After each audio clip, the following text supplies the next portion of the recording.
एक साल में पलायन बंद कैसे होगा? ये तो स्वाभाविक बात है, जब 10, 12, 15 हजार के रोजगार होगी तो पलायन लोग ना करी।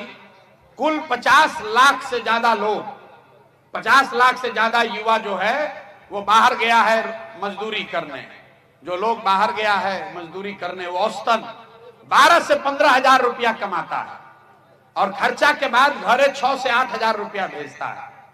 तो अगर 10-12 हजार रुपया के रोजी रोजगार का व्यवस्था बिहार में हो जाए तो कोई आदमी उसमें जाना नहीं चाहेगा। तो ये व्यवस्था कैसे होगा? तो हम लोग जन सुराज में कहते हैं कि रोजगार मिलने का क्या उपाय है। बिहार में आदमी बुझेला कि सरकारी नौकरी होई, कितना आदमी आके बुर्बक कहता कि हम 10 लाख नौकरी दे दे, लड़का वही में अजुराइल बालाम की सरकारी नौकरी से बेरोजगारी दूर हुई। तो वह एगो आंकड़ा याद रखी कि पिछला 78 साल में बिहार में जितना आदमी सरकारी नौकरी आज कर रहा बाड़ा, चपरासी से लेकर मुख्य सचिव तक, संविदा कर्मी को भी जोड़ लीजिए, सबका संख्या गिनिएगा तो 23.25 लाख आदमी को सरकारी नौकरी है। 23.25 लाख आदमी को सरकारी नौकरी मिला है 78 साल में। मतलब 1.97%, करीब करीब 2% आदमी को सरकारी नौकरी है। तो किसी भी हालत में सरकारी नौकरी से तो सबको रोजगार नहीं मिल सकता है। कुछ आदमी कहता है कि भैया फैक्ट्री लग जाए तो उसे रोजगार मिल जाए, नहीं मिलेगा। क्यों नहीं मिलेगा? क्योंकि पूरा जो अर्थव्यवस्था बा, जिसमें तनी मनी भी इकोनॉमिक्स समझत हुई, अर्थशास्त्र अगर समझते हैं आप, तो जो पूरा जो अर्थव्यवस्था है इसका 3 पिलर है। खेती है, फैक्ट्री है और तीसरा है जिसको कहते हैं सर्विस सेक्टर। होटल बा, अस्पताल बा, स्कूल बा, रेस्टोरेंट बा, गाड़ी बा, जितना चीज कंजम्पशन जो आप खा पी रहे हैं, करीब करीब खेती और फैक्ट्री अगर दोनों मिला दीजिएगा तो 35% होता है। 65% है सर्विस सेक्टर।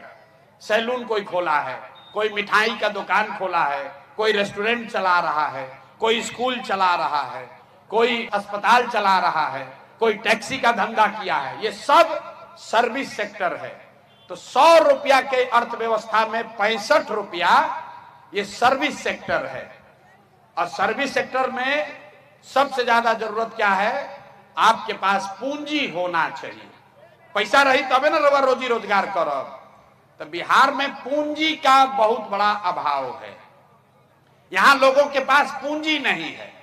आपको लगता है कि यहां लोगों का पलायन होता है। लोगों का पलायन इसलिए हो रहा है कि यहां से पूंजी का पलायन हो रहा है। एजा बैठल इतना आदमी बारन, बहुत विद्वान लोग भी बैठे हुए होंगे।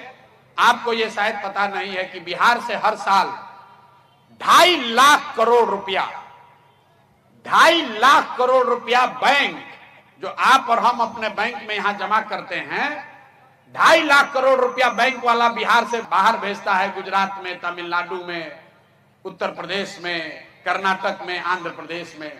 ये आंकड़ा कहां से बा?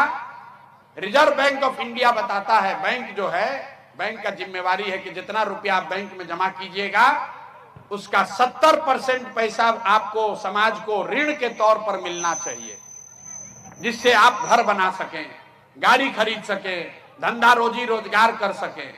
तो पूंजी का यही 2 स्रोत है। पूंजी आदमी के पास कहां से आता है? जो पैसा आप कमाते हैं, जो खर्चा के बाद बच गया वो आपका पूंजी हुआ। और दूसरा पूंजी का स्रोत है जो बैंक से कर्जा लिए, वो आपका पूंजी है।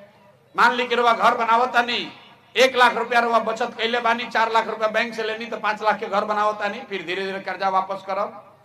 तो ये जांचने के लिए रिजर्व बैंक ऑफ इंडिया एक आंकड़ा जारी करता है जिसको कहते हैं CD रेशियो। सबके ना भी बुझाई तर बुझी कि एगो आंकड़ा होला कि कितना रुपया बैंक में जमा भइल और कितना रुपया बैंक वाला लोन के तौर पर समाज को दिया। देश में कानून है, संविधान है कि बैंक में अगर 100 रुपया जमा हो तो 70 रुपया बैंक को वापस समाज को देना है, धंधा के लिए, रोजी रोजगार के लिए, घर बनाने के लिए, गाड़ी खरीदने के लिए। बिहार में बैंक वाला देता है कितना? 40 रुपया। बाकी पैसा कहां जाता है? बाकी पैसा बैंक वाला उस राज्य में भेजता है जहां पर रोजी रोजगार हो रहा है, गुजरात में, कर्नाटक में, तमिलनाडु में। पिछला साल रवा बुझाता बिहार में इतना गरीबी बा, आदमी सोचा था कोई बाहर से आई तो फैक्ट्री लगा दी, तो कोई फैक्ट्री लगाई तो 2-4-10 हजार करोड़ रुपया लगाई। पिछला साल बिहार के गरीब जनता ने बैंक में पैसा जमा किया 4,21,000 करोड़ रुपया। ध्यान से समझिए, जितना बैंक बिहार में है इसमें हम लोग मिलकर पैसा जमा किए 4,21,000 करोड़। अब बैंक वाला पैसा आपको लोन पर कितना दिया? 1,61,000 करोड़। बाकी पैसा कहां गया? बाकी पैसा बैंक वाला दूसरे राज्य में भेज दिया। अगर